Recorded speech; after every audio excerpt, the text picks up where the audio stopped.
साहसी नायक वीरेंद्र की अमर गाथा। भूमिका विजयगढ़ का संकट। बहुत समय पहले की बात है। उत्तर भारत के बीचों बीच बसा एक संपन्न और शांतिप्रिय राज्य था विजयगढ़। यहाँ की भूमि उपजाऊ थी, जंगल हरे भरे थे और लोगों का जीवन खुशहाल था। विजयगढ़ के राजा प्रताप सिंह एक बुद्धिमान और न्यायप्रिय शासक थे। वे प्रजा की भलाई के लिए दिन रात मेहनत करते थे और हमेशा उनकी रक्षा के लिए तत्पर रहते थे। लेकिन इस शांतिपूर्ण राज्य पर एक काला साया मंडरा रहा था। विजयगढ़ का पड़ोसी राज्य कालदुर्ग का क्रूर राजा धैर्यसेन विजयगढ़ पर कब्जा करना चाहता था। उसकी सेना विशाल और अत्याधुनिक अस्त्र शस्त्रों से सुसज्जित थी। धैर्यसेन का उद्देश्य था विजयगढ़ की समृद्धि को अपने राज्य में मिला लेना और इसके निवासियों को अपना गुलाम बनाना। समय बीतता गया और अंततः वह दिन आ पहुंचा जब कालदुर्ग की विशाल सेना विजयगढ़ की सीमा पर आ पहुंची। चारों ओर भय और चिंता का माहौल था। राजा प्रताप सिंह अपनी सीमित सेना के साथ युद्ध की तैयारी कर रहे थे, लेकिन उन्हें ये एहसास हो रहा था कि ये लड़ाई आसान नहीं होगी। वीरेंद्र, एक साधारण युवक से असाधारण योद्धा तक। विजयगढ़ के एक छोटे से गांव में रहता था वीरेंद्र। वह एक साधारण किसान का बेटा था, लेकिन उसकी रुचि खेती में कम और युद्ध कला में अधिक थी। बचपन से ही वह तलवारबाजी, धनुर्विद्या और घुड़सवारी में निपुण था। उसके पिता उसे अक्सर समझाते, बेटा, हमारा जीवन हल और खेतों तक सीमित है। युद्ध राजा और सैनिकों का काम है। लेकिन वीरेंद्र का दिल हमेशा कुछ बड़ा करने के लिए धड़कता था। वह जंगलों में जाकर पेड़ों के तनों पर वार करके अपनी तलवारबाजी का अभ्यास करता, तेज धाराओं में तैराकी करता और अपने दोस्तों के साथ कुश्ती लड़ता। गांव के बुजुर्ग उसकी चपलता और शक्ति देखकर कहते, ये लड़का बड़ा होकर जरूर कुछ महान करेगा।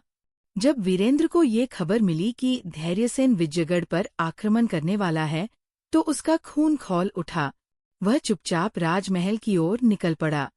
राजा के दरबार में वीरेंद्र।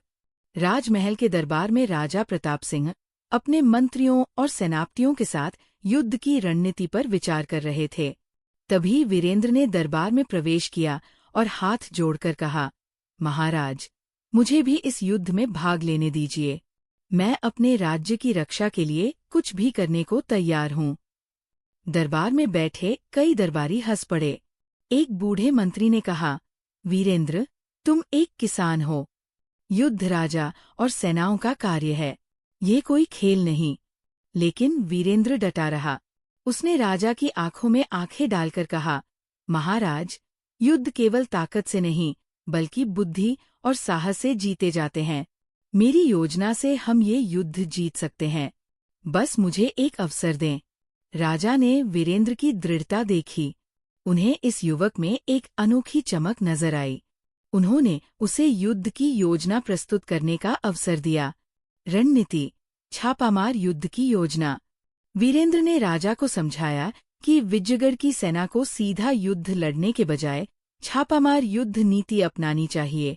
वह बोला, हम दुश्मन की विशाल सेना का सीधे मुकाबला नहीं कर सकते, लेकिन हम उन्हें थका सकते हैं, उनके भोजन और हथियारों की आपूर्ति रोक सकते हैं और उन्हें कमजोर कर सकते हैं। राजा और सेनापति उसकी योजना से प्रभावित हुए।